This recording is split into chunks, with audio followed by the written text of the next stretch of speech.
England tour కోసం భారత test జట్టును బీసీసీఐ ప్రకటించింది. మొత్తం 18 మంది ఆటగాళ్లతో జట్టును ప్రకటించింది. అందరూ ఊహించినట్లుగానే ఈ 5 మ్యాచ్ల టెస్ట్ సిరీస్ కోసం యువ ఆటగాడు శుభ్మన్ గిల్ ను కెప్టెన్ గా ఎంచుకుంది. రిషబ్ పంత్ ను వైస్ కెప్టెన్ గా నియమించింది.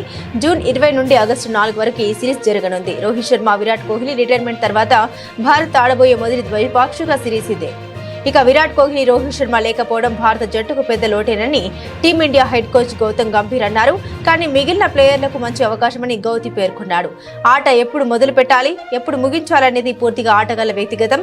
ప్లేయర్లకు కోచ్ అయినా, సెలెక్ట్ అయినా రిటైర్ కావాలని చెప్పే హక్కు లేదు. ఎంతో అనుభవజ్ఞులైన విరాట్, రోహిత్ ఇప్పుడు టెస్ట్ జట్లు లేకపోవడం లోటే. యువకులకి ఇది సువర్ణ అవకాశమని గంభీర్ చెప్పాడు.